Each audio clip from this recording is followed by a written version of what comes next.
Hey, what's up guys, it's your boy Will, and we are back for another reaction video. If you're new to the channel, welcome. The past couple of videos that I reacted to were Star Wars The Old Republic. I watched the cinematic trailers, and like I said, those trailers looked phenomenal. And I watched another one called Disorder, and a lot of you have been putting a lot in the comments about information about questions I had, like who was like the third faction between the Republic and the Sith. The faction was called Zaku, if I'm pronouncing it correctly. Like, it was another faction with the Emperor.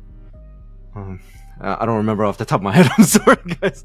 But I found this video. It's called Star Wars: The Old Republic, Galactic Timeline Records 1 through 12.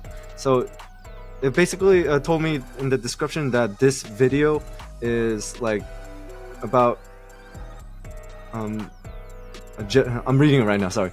It's called Jedi Master Doro, or Doral, has been tasked with updating the Jedi archives to shed light on the roots of the current conflict between Republic and Imperial forces. So this should like give me a more information and like maybe history on the Old Republic. So I'm really excited to watch this. So without anything else, let's get into it. Alright, so this is broken down into 12 videos. So the first one is called The Treaty of Coruscant. Alright, let's get into it.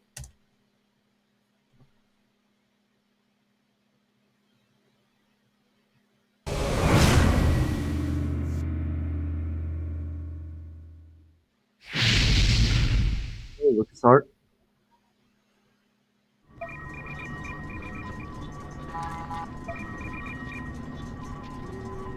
Greetings, I am Master Doral, Keeper of the Jedi Archives. This man looks like Plo Koon. The Jedi Council requests I perform a daunting task to revise the Order's historical records in light of new revelations about the formation of the Sith Empire. Specifically, I am to trace the conflict between the Empire and the Republic, the Sith and the Jedi, to uncover the roots of the struggle which now plagues us. I've chosen to begin with the singular defining event of recent years, the unprecedented peace agreement between the Sith Empire and the Galactic Republic, the Treaty of Coruscant. Wow, I didn't know that. 3 centuries after the death of Darth Malak and the end of the Jedi Civil War, the true Sith Empire returned from deep space, attacking the Republic. They began a war unlike any other in the galaxy's history. The Great Galactic War dragged on for decades. Thousands of Jedi and Sith were slain. Countless star systems were ravaged. Though he now controlled half the galaxy, the Sith Emperor grew impatient. He had expected his triumph to come quickly. The Lords of the Emperor's Dark Council surprised the Republic Senate with an offer of peace. I'm sorry for pausing, guys, but so what I'm getting right now, I mean, so far, intro is amazing. When it said like the Sith Empire like attacked that all of a sudden, I'm guessing that's like one of the trailers, because I do remember the first cinematic trailer we saw.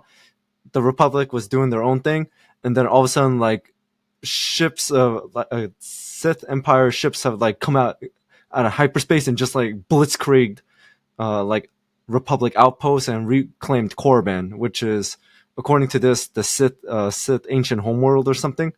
So I mean, like, it's a good thing I watched the cinematic trailer, so now I'm starting to like piece together the trailers and like what is being shown in the video. All right, let's continue.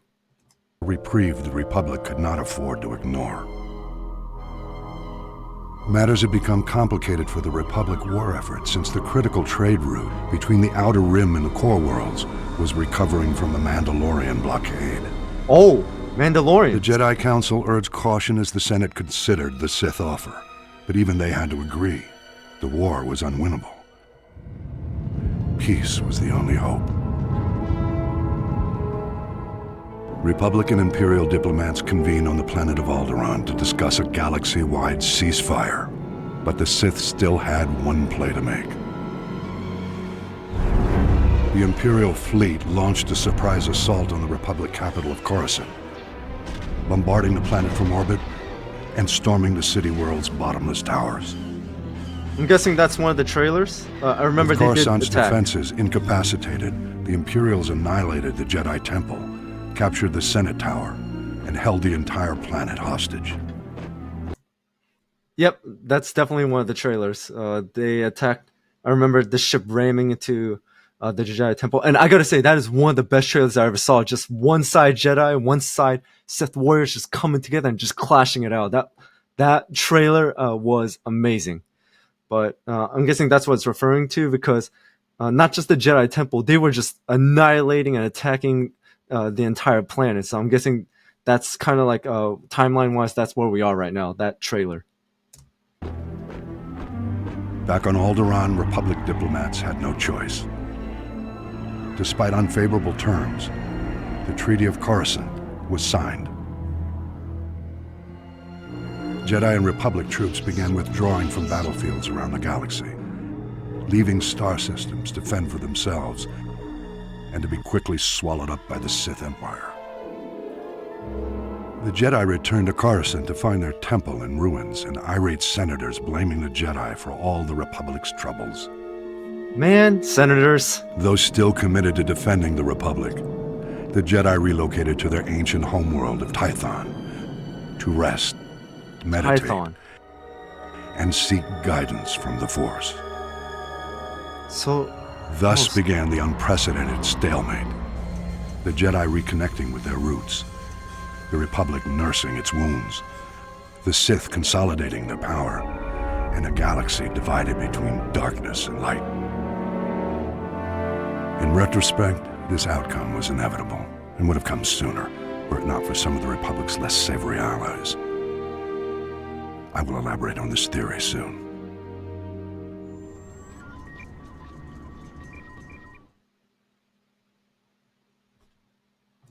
okay, so that was the first video.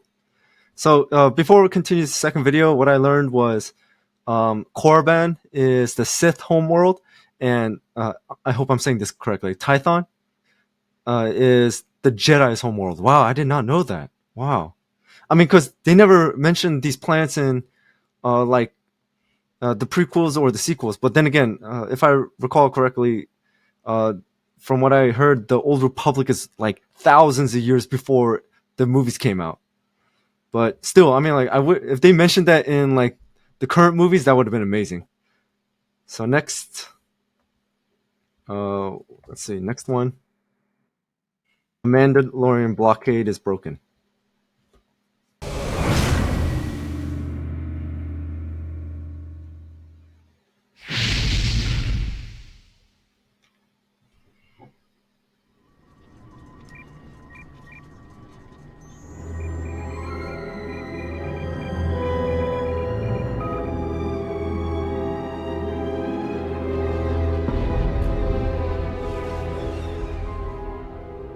After the sacking of Coruscant, the Jedi Council agreed that the Republic had been undone by the bold cunning of the Empire's strategy.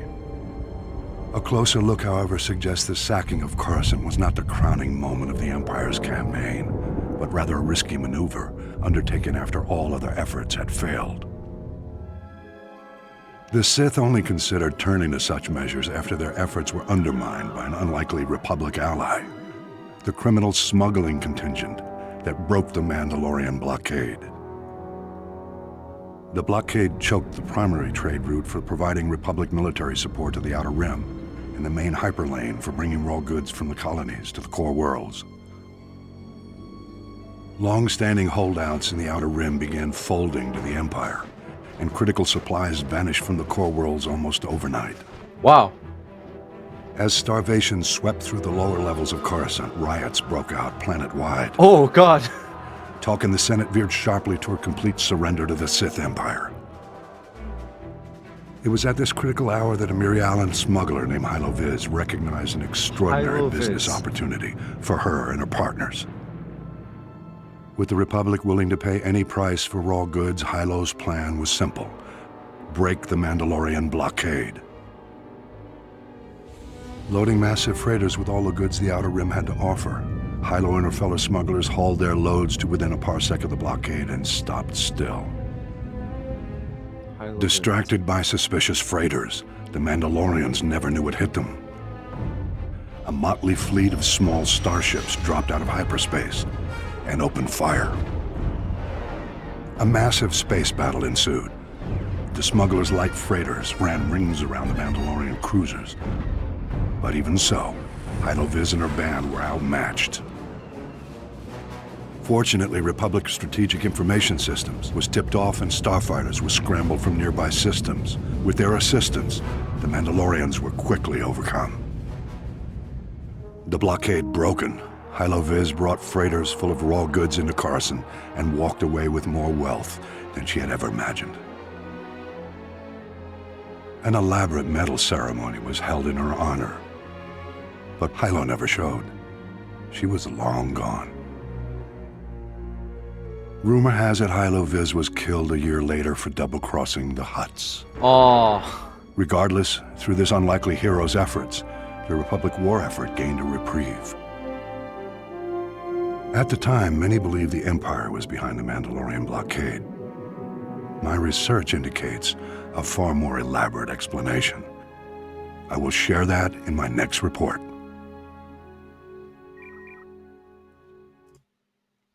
Okay, so in this video, I learned, here are the things I learned. So, the Mandalorians long time ago were allies to the Sith. So they were, like, against the Jedi and the Republic. But, I mean, like, I'm not surprised, because after watching the TV show The Mandalorian, because I was a big fan of Jango Fett when I played the game Star Wars Bounty Hunter, which you play as Jango Fett.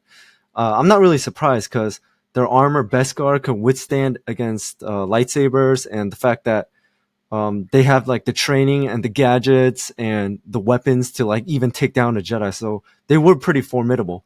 So the Mandalorians made a blockade, and because of that, I mean, the Republic was actually near defeat, like because they were facing riots and right now, and of course politics. The senators are just like not even supporting; they're just saying like, well, "Let's give up." But if it wasn't for the smugglers, then that's when the Republic would have lost. And also, what I liked about that like image just a minute ago, where here, let me go back a little bit. Where is it?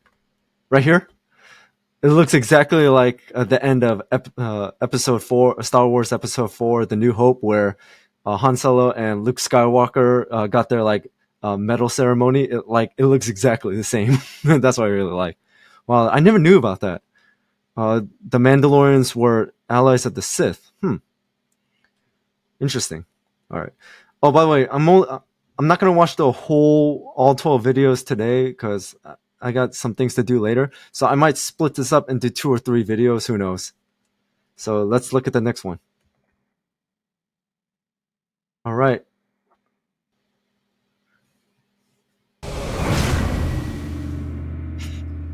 BioWare. Man, we gotta do the whole intro over and over again. Let's skip ahead a little bit.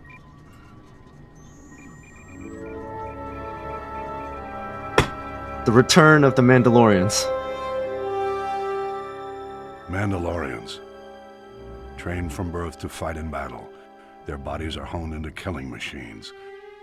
These independent warrior nomads have challenged the Jedi for centuries. The Mandalorians embrace conflict and admire strength, but they are different from our dark counterparts. They are not like the Sith. Huh. Mandalorians believe confrontation is required for growth, on the personal as well as the cultural level. War is the Mandalorian way of life. Combined with their thirst for conquest, it makes them undeniably dangerous. However, we must acknowledge that their commitment to self-improvement is not unlike our own. And there's even something respectable about their rugged sense of honor. But they are not our friends. The Mandalorians' allegiance to our enemies has cost us dearly. After the Sith Empire's initial onslaught, star systems continued to fall, until the Jedi finally managed to stop the enemy's advance in the Mid-Rim. For the first time in decades, the Republic Senate breathed a sigh of relief. But it was short-lived. Of course. In the arenas of Geonosis, a young gladiator had risen Hey, to Wookiee! prominence, calling himself the New Mandalore, a title unclaimed for centuries, a title reserved for the greatest warrior in the galaxy, a warrior worthy to lead the Mandalorians. Though it had been centuries, the descendants of the once proud culture had not forgotten the legends of the Mandalores who had gone before. Spread far and wide, working as mercenaries and bounty hunters, when the new Mandalore called, his loyal subjects came. Oh, Mandalore's call was simple: to confront the galaxy's greatest challenge and fight the legendary Knights of the Jedi Order. Amassing an army overnight, Mandalore planted his forces in the path of the Hydian Way trade route, cutting off the Republic's most critical supply the Hydian Way. lines. We were initially hesitant to pull back from the battle with the Sith in the Outer Rim, but after several pleas from the Senate, the supply crisis could not be ignored. The Jedi Order answered the new Mandalore's challenge. We attacked the blockade. Our order was defeated quite profoundly. Oh, wow. The Mandalorian blockade held strong until a day intrepid smugglers took their shot at the Mandalorians and managed to rescue the Republic. Oh, so this part right here that was explained, this is kind of like right somewhere in between, in the second video, a little before we talked about Hilo Viz and the smugglers. Okay, so the Jedi tried to attack the blockade but failed miserably, and so the smugglers saw a business opportunity and then attacked. Okay.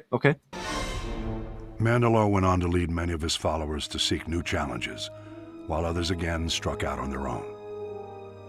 The true enigma in the resurgence of the Mandalorians was the rise of the new Mandalore himself. I will endeavor to find clues to this enigma for my next report.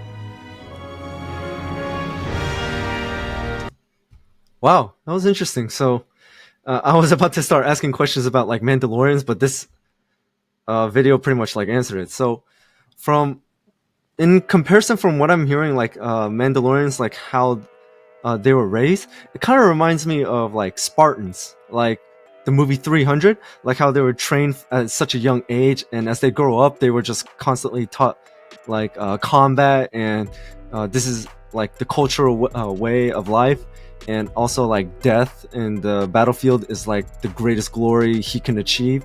So that's in comparison, I say like Mandalorians and Spartans are similar in a way, and so that does make them extremely dangerous. And also as I saw like right there, gladiators, but man, so they didn't really like attack the Jedi because of like revenge or anything else. They pretty much allied with the Sith to attack the Jedi because they saw the Jedi as like a formidable opponent, so they saw that as a challenge. Wow. So this is more like showing their strength rather than like a personal vendetta. That's cool. All right, well, that's three. Let's see. That's 3 videos, and yeah, that's 3 videos. So basically, that's all I'm gonna watch for today. Cause, like I said, I got a bit of things to do because my midterms are coming up soon. But I really want to watch this. So I had fun watching these 3 videos. I actually learned a lot, like the Jedi homeworld and like Mandalorians, their purpose, the reason why they allied with the Sith, and also a little bit more details about what I saw in the trailers, because the trailers just showed the action and it was pretty much promoting a game, but it didn't really tell the history. So this really explained it more. So again, thank you for recommending this video to me. Well, not video, these videos to me, because the last video was basically just one video. So that's why I looked at this one, because the quality was a lot better, while the other one was like 480p. Again, thank you guys for watching, and also keep an eye out for more content, and check out my other videos that I have on my channel, like my gameplays and also my other reaction videos. And if you have any other videos you guys want me to check out, or like any information, put it down in the comment below and I'll take a look at it. And I hope you guys are having an amazing day, and thank you so much for your support, and I'll see you guys next time.